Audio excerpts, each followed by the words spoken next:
नमस्कार. चेकमेट टाइम्सच्या वतीनं मी धनराज माने आपल्या सर्व प्रेक्षकांचं स्वागत करतो. आज चेकमेट टाइम्सच्या स्टुडिओमध्ये आषाढी वारीच्या पार्श्वभूमीवर नुकतीच आषाढी एकादशी संपन्न झालेली आहे आणि या आषाढी एकादशीच्या पार्श्वभूमीवर या पंचक्रोशीतील महाराष्ट्रातील पुणे शहरातील प्रसिद्ध असे हरिभक्तपरायण संतोष महाराज पायगुडे जे की एकदम तरुण कीर्तनकार म्हणून आज सर्वत्र परिचित आहेत. आज त्यांच्याशी आपण काही वार्तालाप करण्यासाठी आपण त्यांना स्टुडिओमध्ये निमंत्रित केलेलं आहे आणि खऱ्या अर्थानं आषाढी एकादशी झाल्यानंतर त्यांना या मुलाखतीसाठी बोलवण्याचं औचित्य असं की आता आषाढी एकादशी संपन्न झाल्यानंतर आखाड नावाने सर्वत्र खरं तर सुरू होतं, पण तो आखाड कसा नाही आणि हा चातुर्मास कसा आहे याबाबत महाराज आपल्याला विवेचन करणार आहेत. पहिले तर मी महाराज तुमचं स्टुडिओमध्ये स्वागत करतो. रामकृष्ण रामकृष्णारी. महाराज, आता आषाढी एकादशी संपन्न झाल्यानंतर पंढरपुराला पालख्या पोचल्या की लोकांचा आखाड साजरा होतो. खरं तर त्याला चातुर्मास म्हटलं गेले सर्वत्र. तर हा आखाड साजरा करणं कितपत योग्य आहे, तुम्हाला काय वाटतं, काय सांगा? चातुर्मास पहिलं कशाला म्हणतात याचा विचार आपण करूयात. आपण आळंदीपासून देहूपासून महाराष्ट्रात ज्या ज्या प्रांतामध्ये संत आहेत त्या संतांच्या पालख्या निघतात पंढरपूरला, आषाढी एकादशीला पोचतात. आषाढी एकादशी तिला दुसरं एक नाव आहे देवशयनी एकादशी.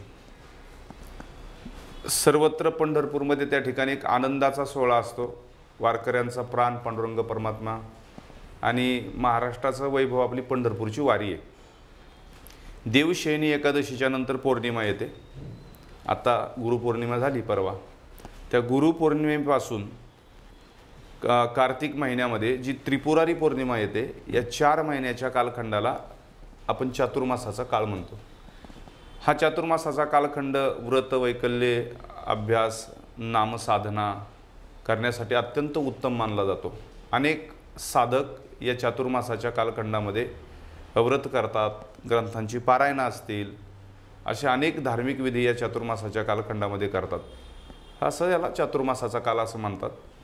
आणि आषाढीचा पर्वकाळ म्हणजे वारकऱ्यांसाठी हे जसं एखाद्या मुलीला माहेराला गेल्यानंतरचा आनंद असतो, तो माहेराचा आनंद वारकऱ्यांना त्या ठिकाणी मिळतो. कारण माहेर संतांचे नाम या स्वामी केशवाचे. आपल्या सर्वांचं वारकऱ्यांचं माहेर हे पंढरपूर आहे.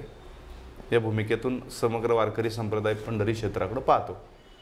पण आता काय होतं, पावसाळा सुरू झाला, पालख्या पोचेपर्यंत सगळे संतांचा महिमा गात असतात. बरोबर आहे. आणि आता हा वेगळाच महिमा, एक वेगळं रूप आपण पाहायला बघतोय की वारंवार हिट अँड रनच्या केसेस घडतायत, रात्री अपरात्री किंवा विकेंड्सला जे पार्ट्या घडतायत आणि विशेषतः आता ह्या कालावधीत त्याचं प्रमाण वाढलेलं असतं. कसं बघता तुम्ही याच्याकडं? महाराष्ट्र एक संस्कृती लोप पावत चालली, काय वाटतं? सगळ्यांचेच विचार सारखे नसतात ना. याला कारण काय आहे? आपण कोणाच्या संगतीमध्ये राहतो. वारकऱ्याच्या संगतीमध्ये एखादा तरुण आला तर तो वारकऱ्यासारखं अनुकरण करेल. व्यसन करणाऱ्याच्या संगतीमध्ये जर तरुण गेला तर तो त्याच्यासारखं अनुकरण करेल. त्याला कारणीभूत काय आहे? आपण कोणाच्या बरोबर जातो, आपण कोणाच्या संगतीत असतो, याला हे कारण आहे. आणि जे काही चालू आहे ते चांगलं नाहीच आहे. संतांनी जे मान्य केलं आहे ते आम्ही त्याला चांगलं म्हणतो. चांगल्याच्या संगतीत राहणं हे चांगलं आहे. व्यसन करू नये हे वाईटच आहे. त्याच्यापासून दूर राहणं असं आम्ही त्याच्याकडे त्या पाहतो. आणि तरुणाईला सुद्धा आमचा सर्वांचा वारकरी संप्रदायाचा समग्र असा संदेश आहे, व्यसनमुक्त या महाराष्ट्रातला तरुण असावा. हा व्यसनमुक्त तरुण केव्हा होईल? जेव्हा तो चांगल्याच्या बरोबर राहील तेव्हा होईल. मग काही वारकरी मंडळी तर चांगले आहेतच, पण ग्रंथांच्या पारायणानं सुद्धा आपली बुद्धी चांगला विचार करते. भगवंताच्या पूजेनं, भगवंताच्या दर्शनानं, नामस्मरणानं आपली तरुणाई याच्याकडे त्या ठिकाणी ओळेल. तरुणाईनी ते न पाहता हे पाहावं. म्हणजे आता तुम्ही संगत सांगितली महाराज. आपण खरं तुमची मुलाखत घेत असताना आपण थेट चातुर्मास आणि आखाड जो की आता चालू आहे त्याच्यावर, पण संगत तुम्ही जे म्हटलात तर आता आपण मुलाखतीचा जो सगळ्यांना अपेक्षित असलेला गाभा असतो किंवा मुद्दा असतो, बरोबर, तर आता हे तुम्ही कीर्तन सांगता, नाम कीर्तन भजन असतील, विशेषतः कीर्तनकार म्हणून तुमचं नाव आहे, बरोबर. तर आता तुम्हाला अशी कोणती संगत लाभली होती की तुम्ही या कीर्तन क्षेत्रामध्ये आलात? हां, सुरुवातीच्या काळात तर माझी संगत, मी अनेक मुलांमध्ये राहिलो. आणि मुलं कोणती, तर जे व्यायाम करणारे आहेत, कुस्ती करणारे आहेत. पुण्यामध्ये एक सार्वजनिक चिंचेची तालीम पेशवेकालीन म्हणून मानली जाते, पुण्यातली सर्वात पहिली आणि जुनी तालीम, तिथे मी राहिलो. पुण्यातल्या अनेक मुलांशी माझी मैत्री तालमीच्या संबंधानं. पण ज्या मुलांमध्ये राहिलो ती मुलंही व्यसनी नव्हती, चांगला संघ लाभला. गावाकडचं भजनाचं वातावरण असायचं, ते वातावरण लहानपणीपासून मला मिळालं. आमचं मांडवी बुद्रुक तालुका हवेली जिल्हा पुणे, खडकवासल्याच्या बॅकवॉर्डरला आमचं गाव. पुण्यामध्ये मी तालमीत 10 वर्षे राहिलो. आणि माझी जी आवड होती अध्यात्माच्या संबंधाने, अध्यात्माची आवड, भजनाची आवड, वाचनाची आवड, ती कायमस्वरूपी तशीच राहिली. 10 वर्षाचा पैलवानकीचा काळ संपला. अनेक मोठमोठ्या कुस्त्या पुण्यामध्ये मैदानी कुस्त्या झाल्या, आखाड्यावरती गावोगावी संपूर्ण महाराष्ट्रभर कुस्त्या झाल्या. विद्यापीठ लेवलला सुद्धा मी कुस्ती, माझ्या आवडीचा विषय होता व्यायाम, कुस्ती. मग ते मी केलं, मला जे त्या क्षेत्रात करायचं होतं. त्याच्याबरोबर माझं कॉलेजही पूर्ण केलं. पण मला माहिती आहे ना, मी कोणाच्या बरोबर राहायचं हे मला कळत होतं. अनेक मुलं जरी असली तरी व्यसन करणाऱ्या मुलाच्या संगतीमध्ये मी कधी राहिलो नाही. मला जी आवड होती त्या आवडीत मी आनंद मानला आणि तेच करत राहिलो. 2010ला पहिलं कीर्तन आमचे गुरुवर्य राजेंद्रजी महाराज एपरे त्यांच्याकडे अनुग्रह घेतला. नामस्मरणाची साधना त्यांनी मला दिली. परमपूज्य श्री साधू बाबा यांच्या, म्हणजे हे मूळ ब्रह्मसंप्रदाय संस्थेचे, आणि आदरणीय आमच्या गुरु महाराजांनी मार्गदर्शन करत राहिले. गुरुपौर्णिमेच्या दिवशी, त्यावेळेस तारीख होती 25 जुलै 2010ला पहिलं कीर्तन केलं. 2010ला काय 1-2 कीर्तनं झाली, 2011ला 3-4 कीर्तनं झाली, 12ला 10-12 झाली, 13ला 15-20 झाली, आणि 14 नंतर मग 100+ कीर्तनं दरवर्षी झाली. मग 14 नंतर चांगल्या पद्धतीनं कार्यक्रम झाले. माझंही चिंतन वाढलं, ग्रंथांचा व्यासंग वाढला, वारकऱ्यांचा संघ, असं श्रवण भरपूर झालं, होत गेलं. तुम्ही कुस्तीतून एकदम कीर्तनात आले? हां, आणि तसंही आपल्या वारकरी संप्रदायाला खूप मोठा इतिहास आहे कुस्ती परंपरेचा. भक्ती आणि शक्ती असं म्हणतात की कोल्हापूर ही म्हणजे कुस्ती पंढरी आहे, आणि आपलं पुणे ही भक्ती पंढरी आहे. तर मी अजून एक सांगतो, पुणे ही कुस्तीची पंढरी पण आहे आणि ही भक्तीची पंढरी पण आहे. हा एक प्लस पॉईंट आहे.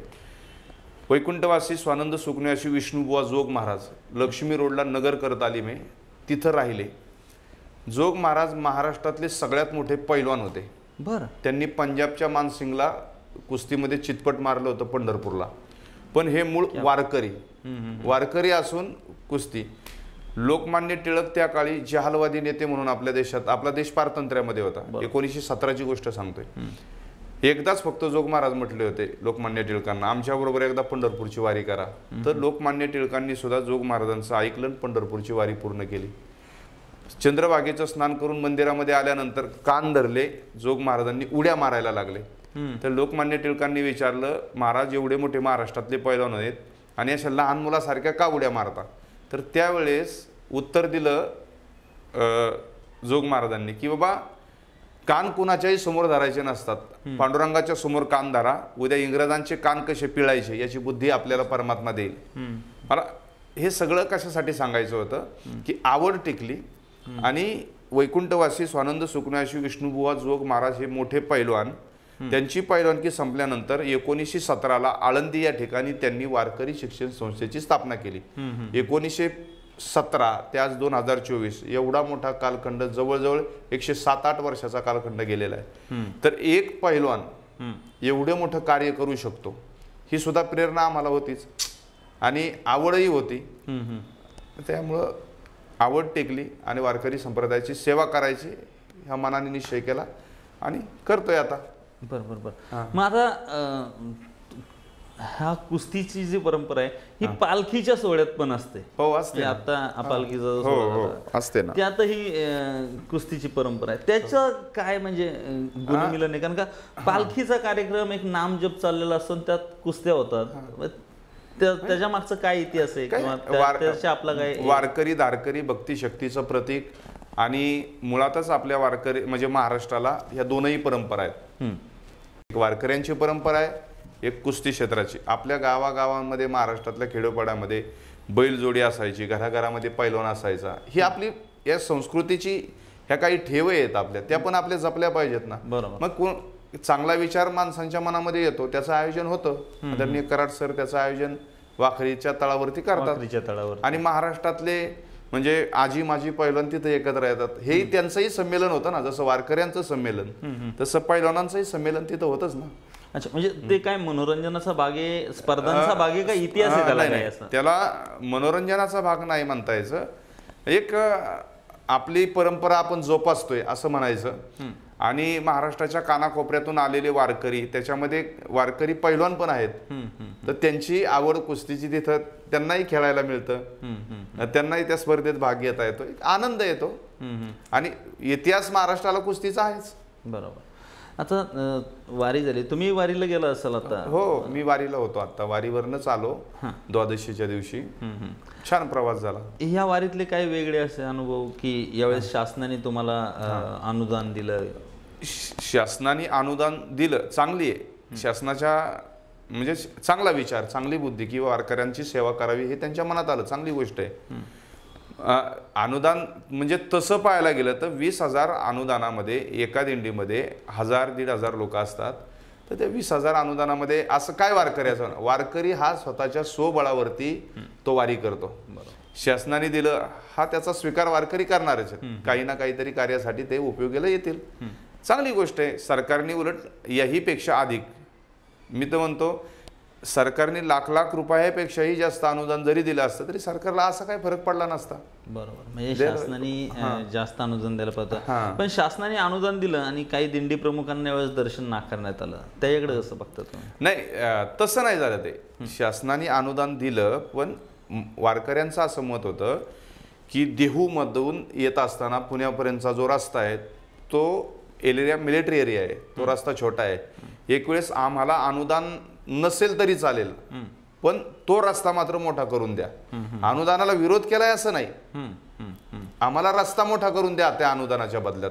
म्हणजे वारकऱ्यांना रस्ता मोठा झाला तर व्यवस्थित चालता येईल आणि ती कायमस्वरूपीची सुविधा होईल.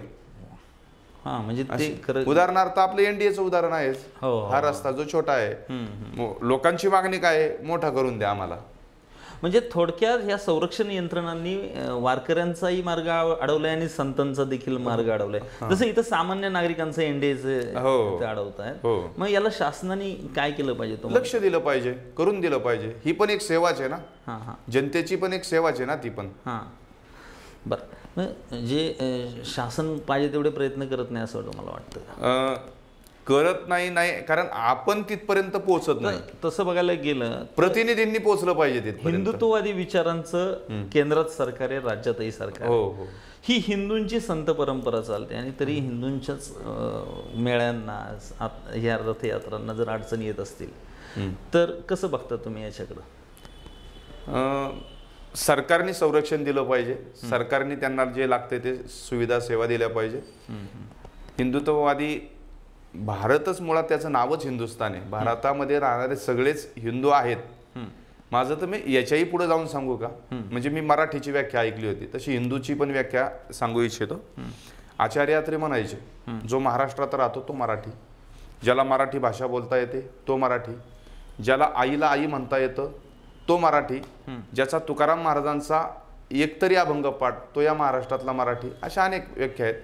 मग आईला आई म्हणणं हे जर एखाद्या मुसलमानाला जरी कळत असेल तरी तो या महाराष्ट्रातला मराठी आहे. तसं या भारत देशामध्ये राहून कुठल्याही जातीचा व्यक्ती, त्याला भारताबद्दल श्रद्धा असेल, भारताबद्दलचा स्वाभिमान असेल, हा हिंदुस्थान हे माझं घर आहे, तो सुद्धा हिंदुत्ववादी आहेच ना.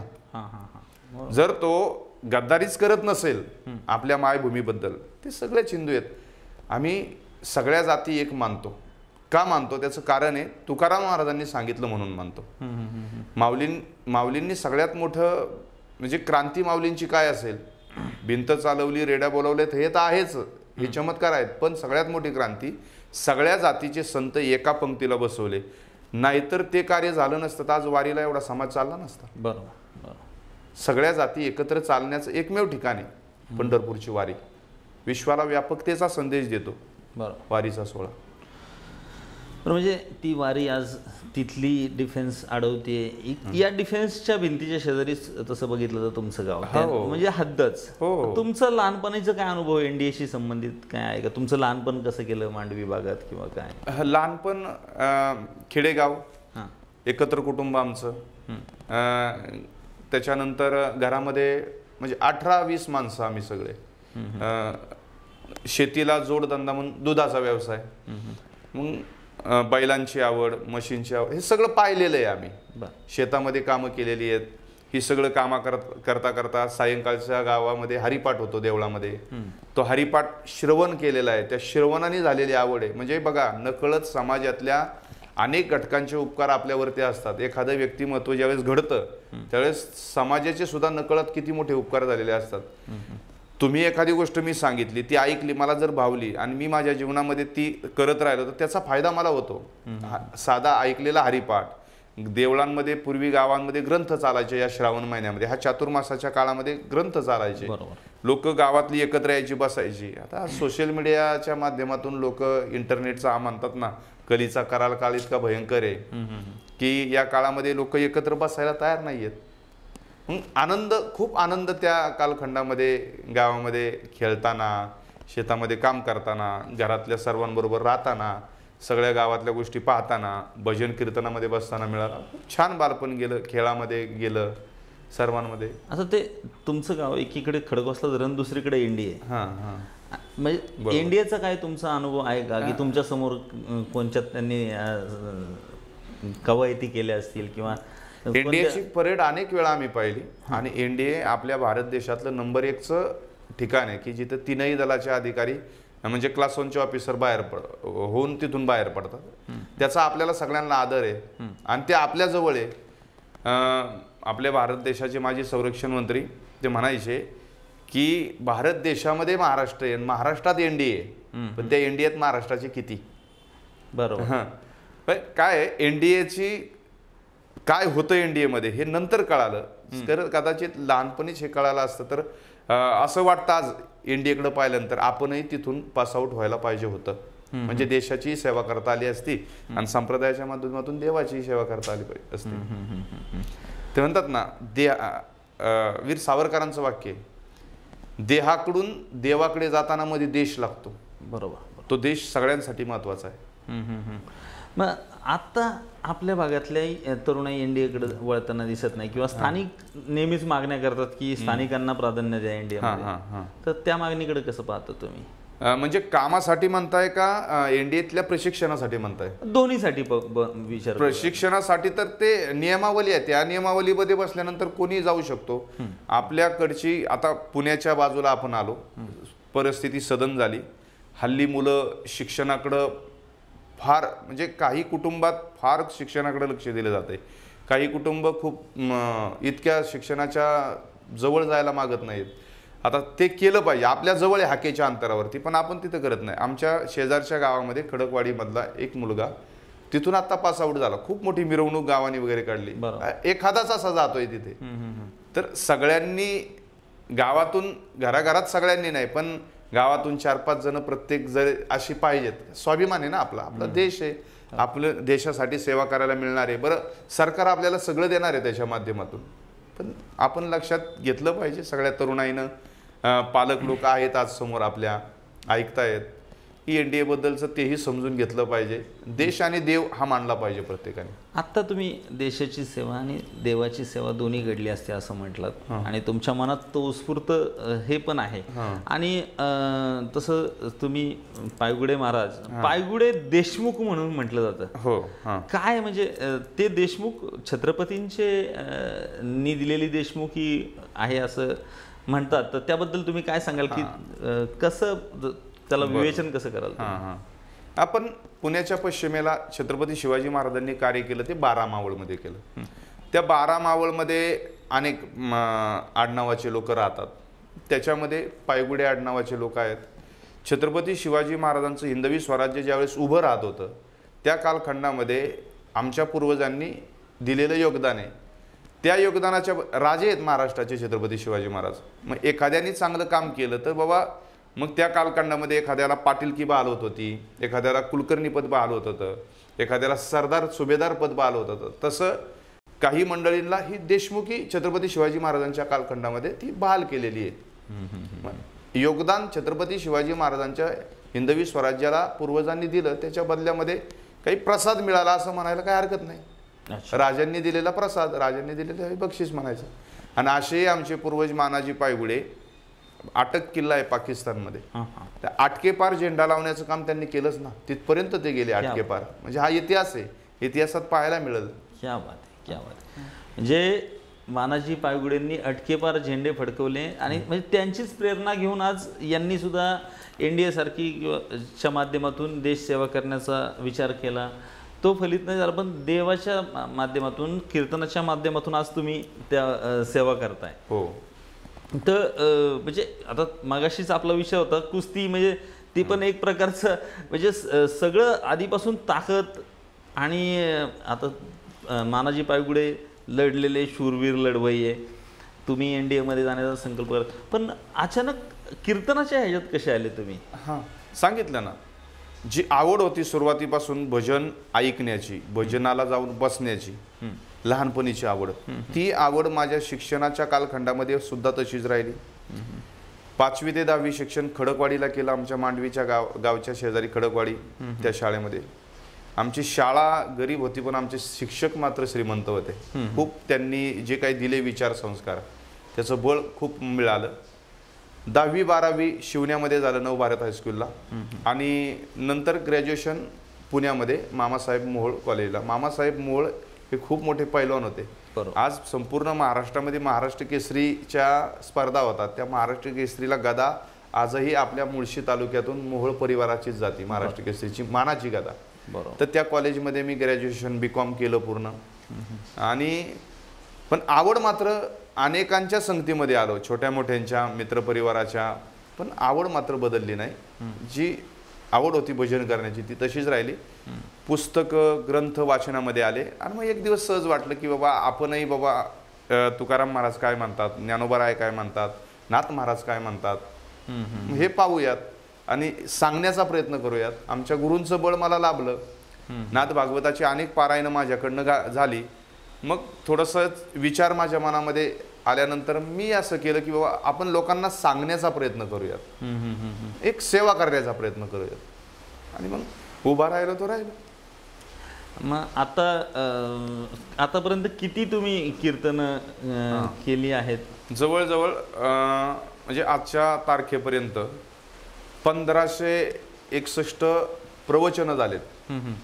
आणि 1760-70च्या आसपास कीर्तनं झालेली आहेत. बापरे, मोठा आकडा. म्हणजे तुमच्या वयाच्या मानाने म्हणजे जर दोन्ही मिळून आकडा 3200च्या आसपास जाईल, मागे पुढे 3200-33च्या आसपास.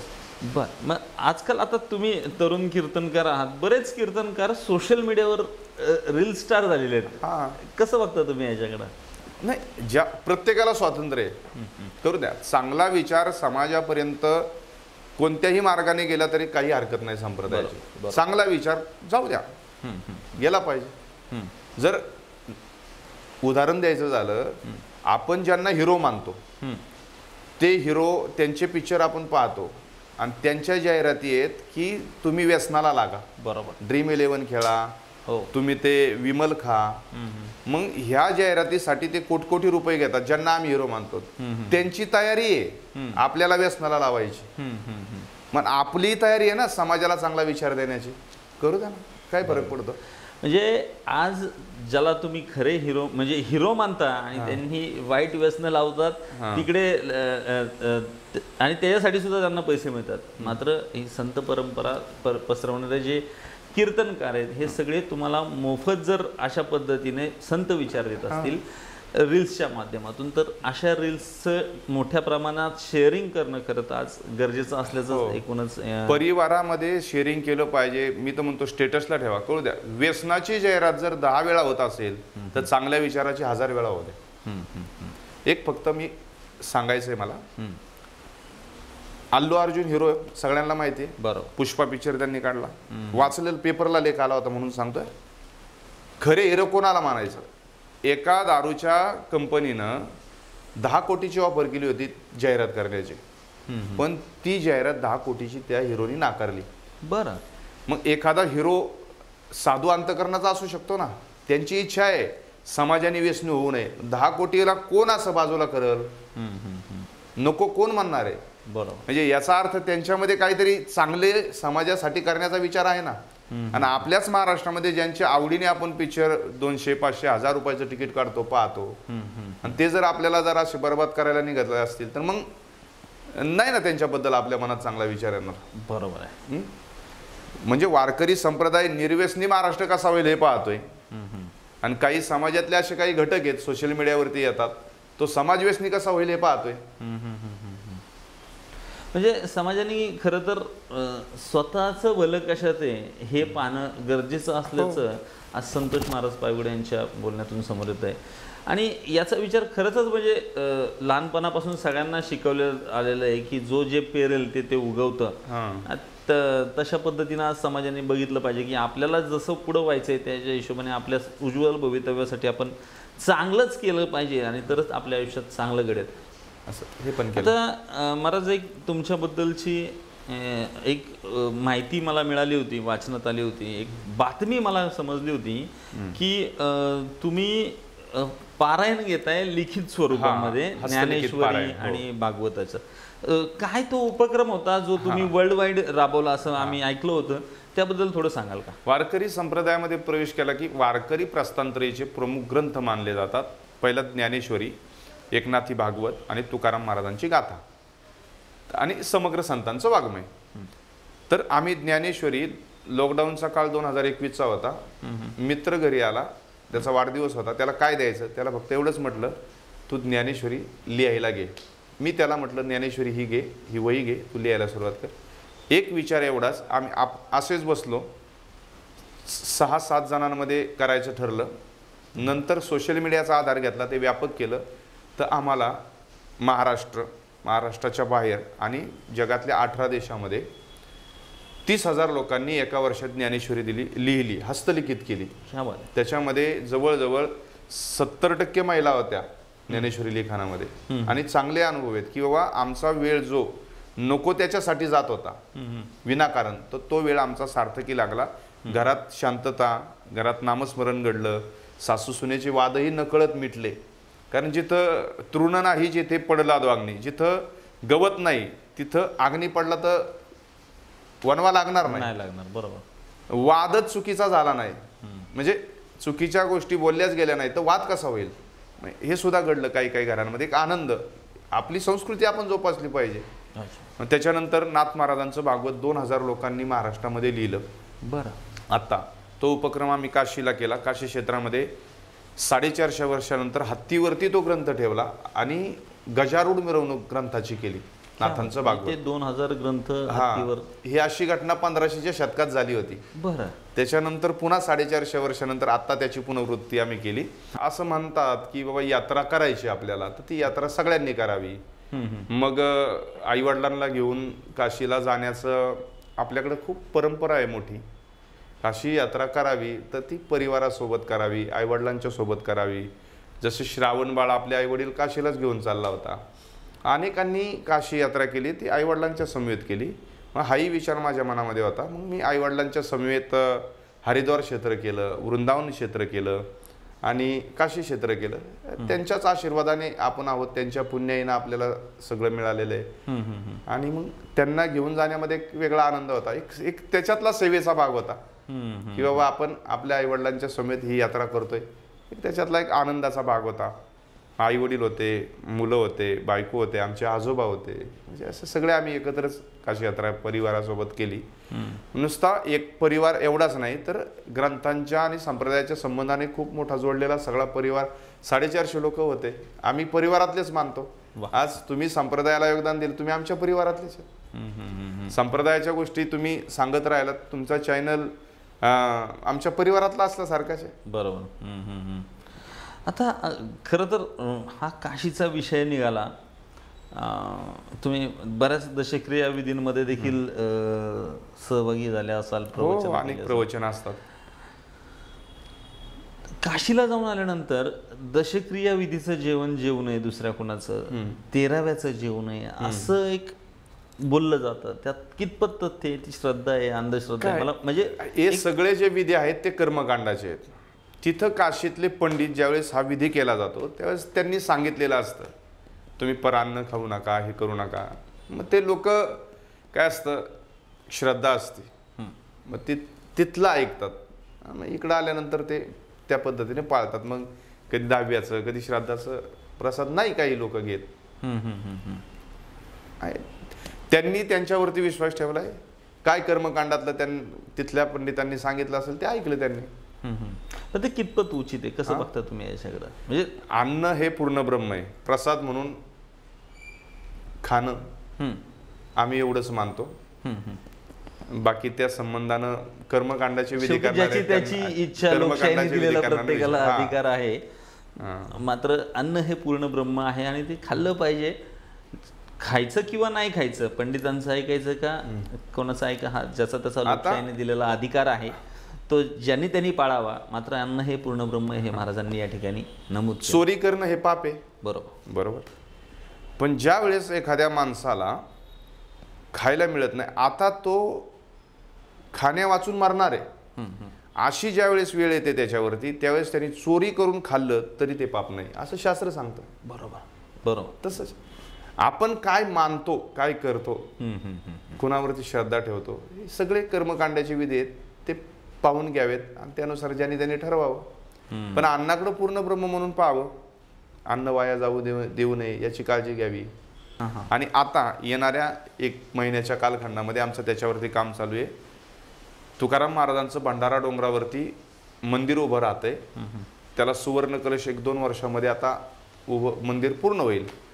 तर यावर्षी 1 लाख लोकांनी तुकाराम महाराजांची गाथा हस्तलिखित करावी हा संकल्प आहे. मग सर्वांना विनंती आहे, सर्व श्रोते या चॅनलच्या माध्यमातून, चेकमेट टाईमच्या माध्यमातून पाहतायत, आदरणीय माने सर आहेत समोर, की त्यांनाही विनंती की आमचा हा उपक्रम समग्र महाराष्ट्रभर समाजापर्यंत त्या ठिकाणी याबद्दल सांगा.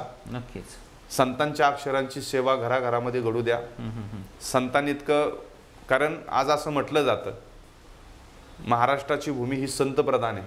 महाराष्ट्राचा पंतप्रधान असो नसो, पण महाराष्ट्र हा संतप्रधान आहे हे मात्र समग्र महाराष्ट्राने लक्षात ठेवलं पाहिजे. आणि हा संतांचा चांगला, जसं तुम्ही म्हटले चांगल्या रील ज्या आता आहेत त्या प्रसारित कशा झाल्या पाहिजे, तर हा रीलचा खजाना आहे तुकाराम महाराजांची गाथा. रील ऐकणाऱ्यांना कळलं आपण काय ऐकलं होतं. ही गाथा हस्तलिखित करावी, 1 लाख लोकांपर्यंत आपल्याला पोहोचायचे आणि जास्त लोकांपर्यंत पोहोचणं त्याहूनही चांगलं. हा दुग्ध शर्करा योग होईल. आपणही आम्हाला सहकार्य करा आपल्या चेकमेट टाइम चॅनलच्या. नक्कीच आम्हाला आनंद वाटेल. पण मला किंवा आमच्या प्रेक्षकांना एक यातील क्वेरी, म्हणजे एक आम्हाला संदिग्धता मनात आलेली आहे. हस्तलिखित म्हणजे आमची ती मुखोद्गत असावी का, आमची पाठ असावी का, आम्ही बघून लिहायची आहे? तुकाराम महाराजांची गाथा बाजारामध्ये मिळते. 200-250 रुपये किंमत आहे त्याची. शक्य असेल तर ती गाथाही आम्ही देणार आहोत. बरं. किती आता नोंदी होतात त्याच्यावरती, नोंद चालू झालेली आहे. बरं. नाहीतर गाथा आळंदीला मिळते, आप्पा बळवंत चौकात मिळते, कुठेही दुकानामध्ये उपलब्ध होते. 250 रुपयाची गाथा, 300 रुपयाची गाथा घरी आणायची. गाथा लिखाणासाठी जी वही लागणार आहे त्या वहीची किंमत जवळजवळ नाही म्हटलं तरी 800 ते 1000 रुपये असणार आहे. ती वही आम्ही मोफत देणार आहे लिखाण करणाऱ्याला. बरं.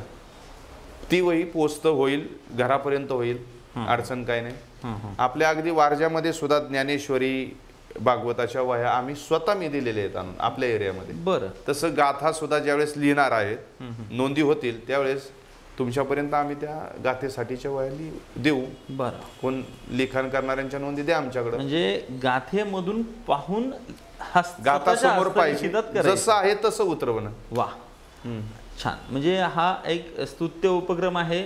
नामस्मरणाचा एक वेगळ्या पद्धतीनं एक उपक्रम म्हणता येईल, जो जागतिक विश्वविक्रमही करू शकतो मला वाटतं. हो. यापूर्वी देखील जागतिक स्तरावर यांनी जे उपक्रम केलेले आहेत, भागवताची हत्तीवरून मिरवणूक काढणं आणि ते देखील महाराष्ट्राच्या बाहेर काशीमध्ये जाऊन असा एक मोठा पराक्रम केला. तसं पाहायला गेलं तर अटकेपार झेंडे फडकवलेल्या मानाजी पायगुडेंचे वंशज असल्यामुळे त्यांना हे सहज शक्य आहे. नाही, सगळ्यांचं सहकार्य लाभतं, सगळ्यांचे आशीर्वाद मिळतात. आणि असं म्हणतात ना, बळ दिलं तर आपल्याला काम करता येतं. ते चालू आहे.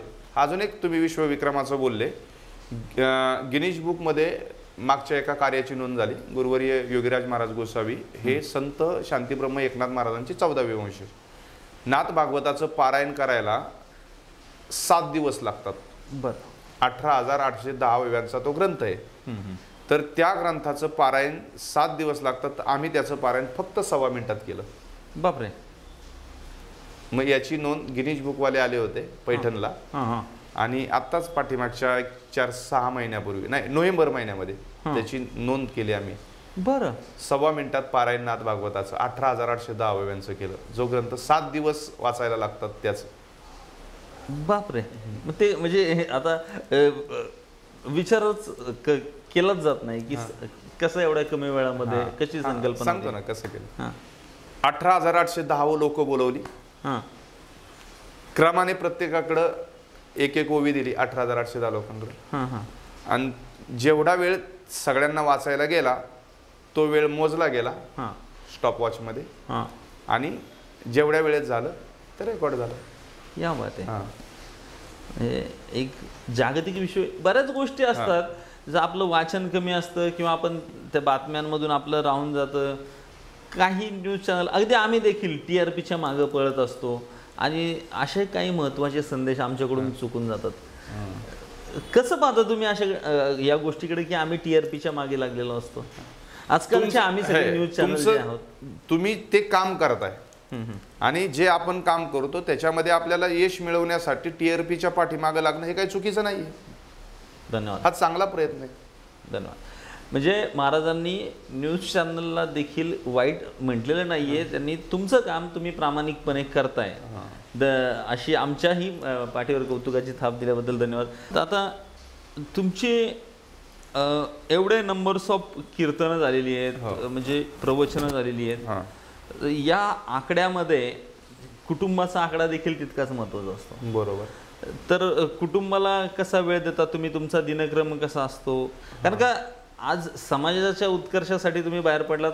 संत तुकाराम महाराज देखील पडले होते. बरोबर. आणि संत तुकारामांच्या ज्या पत्नी होत्या, ज्या माई आपण महाराष्ट्राची आई असती, त्यांचं आणि तुकाराम महाराजांचं जे पडद्यावर रूप आपल्याला दाखवलं गेलं किंवा जे काय ऐकवत आहे, त्यांचा संसार कसा होता हे आपल्याला माहिती आहे. तुम्ही तुमच्या संसारासाठी कसा वेळ देता?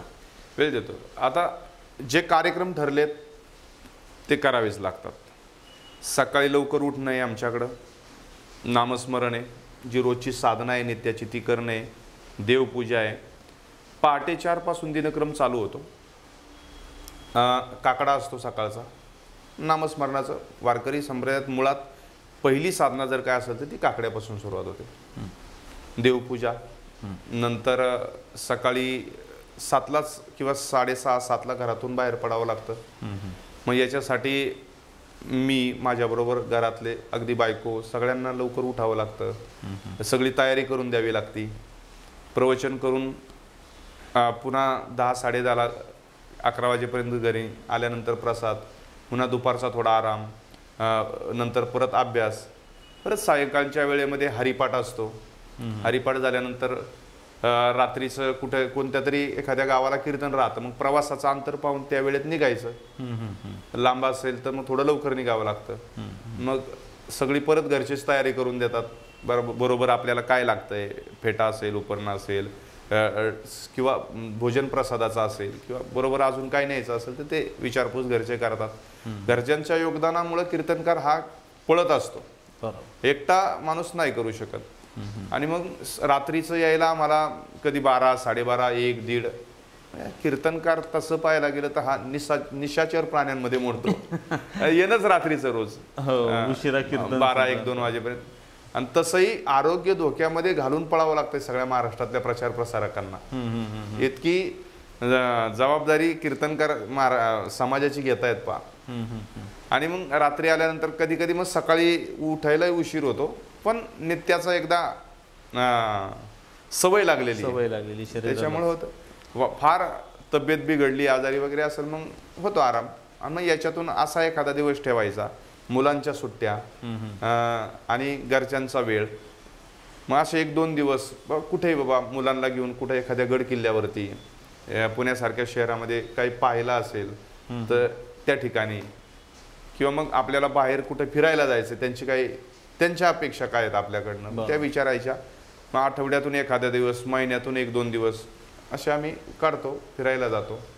आणि अगदी काही नाही, 8 दिवसाची वेळ काढून आम्ही तीर्थयात्रेला अथवा कुठं त्यांची इच्छा आहे फिरायला जायचं तिथे घेऊन जातो. वा. पण आता तुम्ही बोलता बोलता म्हटलं की रात्री 12, 1, 1:30, 2 निशाचर प्राणी, आणि आपण मुलाखतीची सुरुवात केली की आखाड, आणि हे आता जे मद्यपी मांसाहार करणारी मंडळींचे दिवस, आणि ही लोक वीकेंडची लोक ही रात्री 12च्या नंतरच बाहेर पडतात, त्यांचं काय आपलं कधी असं बघा ना, दोघंही बाहेर पडतात. एक चांगल्या कामासाठी, लोकांच्यासाठी, समाजासाठी बाहेर पडणारं व्यक्तिमत्व आहे, आणि एक स्वतःचं जणू काय आयुष्य संपवायला बाहेर पडलेली व्यक्तिमत्व आहेत. बरोबर बरोबर ना. आणि आपल्याला काय करायचे हे त्यांनी ठरवायला पाहिजे ना. यांनी आपलं आयुष्य बर्बाद होणार आहे, मग ज्यांनी बर्बाद होते त्या गोष्टी करायच्याच नाही, त्याच्यासाठी बाहेर पडायचंच नाही. ज्याने आपलं कल्याण होणार आहे, मग 1-1:30 वाजेपर्यंत कीर्तन ऐकायला काय हरकत आहे? 1-1:30 वाजेपर्यंत तुम्ही नको ते घेऊन बसता, नको ते व्यसन करता, मग चांगली गोष्ट ग्रहण करायला हरकत काय? बरोबर. नाही, पण म्हणजे अशा लोकांबरोबर कधी गाठभेट झाली, वाईट प्रसंग झाला किंवा काय असं कधी झालंय तुमचं? झालंय ना, कळतं ना. रात्री 1-1:30 वाजता पंपावरती मी डिझेल भरत होतो गाडीला. मी खाली उतरलो आणि गाड्या नंबरला होत्या, गर्दी होती. एक पिणारा अगदी दादागिरी करत आला, त्या पंपवाल्याला म्हणत होता मला पहिलं डिझेल भरून दे. त्यांनी वारकरी पोशाख पाहिला, धोतर होतं, टोपी होती, कुर्ता होता, शॉल होती. तो मला नाही काय म्हटला, तो जवळ आल्यानंतर उलट शांत झाला. माझ्या कॉलरला म्हणजे शर्टला असा हात लावला, म्हणजे या गोष्टीला हात लावण्याची कुणाची ताकद नाही, आम्ही सुद्धा यांचा आदर करतो. दादागिरी त्यांनी केली डिझेल भरून देण्यासाठी त्याच्या गाडीत पहिलं, पण जवळ आल्यानंतर ज्यावेळेस धोतर पाहिलं तर त्यावेळेस तोही शांत झाला की यांचाही सन्मान आम्ही करतो आणि यांना पहिलं भरून द्या, यांना जाऊ द्या, यांच्या नादी जगातल्या कुणी लागायचं नाही, एवढंही त्याच्या मुखातून वाक्य गेलं. म्हणजे त्यालाही कळतं ना, समाजामध्ये हे लोक चांगलं सांगतात हे त्यालाही कळतं, तोही आदर करतो. पण ते म्हणतात ना, कळतंय पण वळत नाही, ही स्थिती आहे. म्हणजे ही अशा अवस्थेतून देखील आज कीर्तनकारांना जावं लागतंय. मात्र अपवाद असतात, पण आज मद्यपी जरी असेल तरी या वारकरी फेट्यासमोर झुकल्याशिवाय राहत नाही. पांडुरंग परमात्मा वारकरी फेट्या समोर म्हणा अथवा ही वारकरी संप्रदायातल्या संतांची ताकद आहे. हा जो त्यांनी माझ्या संबंधानं जरी बोलला असेल, हा सगळा नमस्कार ज्ञानोबा तुकोबारायांना जातो. हे त्यांनी केलेलं कार्य आहे, आज त्याचा सन्मान 800 वर्षानंतर सुद्धा आहे. पहा, असंही म्हणता येईल. आज पांडुरंग परमात्मा कमरेवर हात देऊन उभे आहेत, कोणतंही शस्त्र अस्त्र जवळ नाहीये, आणि आज लाखोंचा जनसमुदाय त्यांच्या चरणाशी जातोय. हा वर्दीला सलाम आहे असंही म्हणा. हा ना, जसं एखादा मिलिटरी मॅन समोरून आला तर माझ्यासारख्या सर्वसामान्य नागरिकाची जबाबदारी आहे की त्याला सलाम करणं. जसं आपण त्याचा वर्दीचा आदर राखतो, तसा एखादा मद्यपी सुद्धा वारकरी पोशाखाचा आदर करतो. वारकरी आता हा गांधीवादी शब्द हा रूढ झालाय खरं तर, पण त्याच्या अगोदरपासून गांधीवादी विचार कोणते असतील तर संत समुदायाचे आहेत. आणि पांडुरंग परमात्मा, जसं की मी आत्ताच म्हटलं की कोणतंही शस्त्र न घेतलेला देव कोणता असेल तर पांडुरंग आहे. आणि जो कमरेवर हात ठेवून तुम्ही कसं लढायचं ते लढा, मी कमरेवर हात ठेवून शांतपणे बसलोय, येणाऱ्या परिस्थितीला तुम्ही सामोरं जा, असा संदेशच जणू काही पांडुरंग देतोय. आणि त्यातूनच मिळालेल्या ऊर्जेतून यांच्यासमोर मद्यपी देखील वारकऱ्यांसमोर शरण येतात. ती पांडुरंग परमात्म्याचीच ताकद आहे असं म्हटल्यास वावगं ठरणार नाही. हो, म्हणजे घरच्यांचं योगदान कायम राहतं. अगदी बायको स्मिता पायगुडे, एक कन्या आहे मला मोठी नारायणी, आणि छोटा चिरंजीव आहे, त्याचं श्रीरंग नाव आहे. अच्छा. पण अनुकरणाला किती प्राधान्य असतं पहा. मी ज्ञानेश्वरी वाचली तर आमच्या नारायणीला वाटतं ज्ञानेश्वरी वाचावी, मी गाथा वाचला तिला वाटतं गाथा वाचावा, श्रीरंगाला वाटतं गाथा वाचावा, हरिपाठ आपण करत असलो, जरी त्यांचा अभ्यासाचा वेळ असला आणि खेळण्याचा वेळ असला तरी 2-5 मिनिटं थांबतात, करतात. आणि अगदी त्यांच्याबरोबर त्यांची आई म्हणजे माझी बायको स्मिता पायगुडे ही सुद्धा त्या ठिकाणी उपस्थित असते. हरिपाठ आम्ही एकत्र करतो. घरातले सगळे मंडळी म्हणजे मुलं, बायको, आम्ही सगळे एकत्र बसून हरिपाठ करतो. लॉकडाऊनच्या काळामध्ये मी आमच्या अख्ख्या सोसायटीतली सगळी मुलं एकत्र करायचो. 20 ते 25 मुलं अशी बसवायचो आणि त्यांचा सगळ्यांचा हरिपाठ घ्यायचो. जवळजवळ 1.5 वर्षाच्या काळामध्ये मुलांनी हरिपाठ पाठ केला होता. म्हणजे तो काळ आम्ही नामचिंतनासाठी अनुकूलतेचा ठरवला. याच्यासाठी आमचे घरातले सुद्धा सहभागी असतात. अभ्यास करतात, ते संत वाङ्मयाचा अभ्यास करतात. म्हणजे स्मिताने सुद्धा समग्र ज्ञानेश्वरी लिहिली, नाथांचं भागवत लिहिलं, आता गाथा लिहिणार आहे. अच्छा. म्हणजे कुटुंबातून नुसती पाठीशी असणं नाही तर सहभागी असणं तितकंच महत्वाचं असतं. आणि पायगुडे महाराजांचं कुटुंब देखील तितक्याच कधी कधी एखादा विचारही सांगते ना मला. ती कार्यक्रमाला निघालोय आज, समजा एखादा गाथा वाचला ज्ञानेश्वरीवर, तिथं असं आलेलं आहे, सांगते माझ्याकडनं जे राहिले तर त्याची आठवण करून सुद्धा देत असते. म्हणजे ही खांद्याला खांदा लावून जी साथ असते त्यातून जास्त तुम्ही जोमाने काम करू शकता. हो. महाराज, शेवटचा प्रश्न, आज महाराष्ट्राच्या तरुणाईला तुम्ही काय संदेश द्याल? महाराष्ट्राच्या तरुणाईला संदेश एवढाच आहे की त्या तरुणाईने चांगल्याच्या संगतीमध्ये राहावं. ज्ञानोबराय तुकोबराय हे आपले महाराष्ट्रातले संत खरे हिरो मानावेत. निर्व्यसनी राहावं आणि जे आपल्या वाट्याला काम आलंय ते काम प्रामाणिकपणे करावं. भगवंताच्या नामस्मरणामध्ये राहावं. हा संदेश महाराष्ट्राच्या तरुणाईला आहे. आणि देव आणि देश आपल्यासाठी महत्त्वाचा आहे. ही देवाची देशाची सेवा कशी करता येईल, आपलं काम पाहून, आपलं कर्माला प्राधान्य देऊन हा विचार तरुणाईने करावा. आपोआप प्रत्येक घर व्यवस्थित चालणार. कारण घरातला कर्ता माणूस तरुण जर व्यवस्थित असेल, निर्व्यसनी असेल तर प्रत्येक घर हे चांगल्याच पद्धतीने चालणार आहे. त्या घरामध्ये संस्कृती टिकून राहणार आहे. हा संदेश आहे. हा माझा संदेश आहे असं नाही, समग्र वारकरी संप्रदायाचा संदेश आहे हा. समग्र वारकरी हा संदेश खरंच समग्र वारकरी संप्रदायाने दिलेला आहे. संत जगद्गुरू संत तुकाराम महाराज असतील, ज्ञानेश्वर माऊली असतील किंवा कोणतेही संत घ्या, त्यांनी सगळ्यांनी जगाच्या कल्याणासाठी आपापले संदेश देत आलेले आहेत. आज महाराजांनी देखील संदेश दिलेला आहे. तरीही आपल्या काही समस्या असतील, आपले वारकरी संप्रदायाविषयी, वारकरी संप्रदायाशी संबंधित आणि संत परंपरेशी संबंधित कोणते प्रश्न असतील तर नक्की आपण कॉमेंट करा. असे काही प्रश्नांवर आपण महाराजांची पुन्हा एकदा एक सविस्तर मुलाखत घेऊन सगळ्या प्रश्नांची उत्तरं देण्याचा नक्कीच प्रयत्न करू. किंवा आपण आमच्या ईमेलवर किंवा व्हॉट्सॲपवर देखील प्रश्न पाठवू शकता.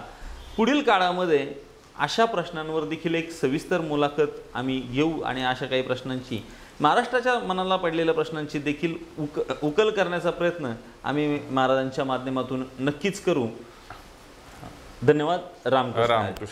रामकृष्ण.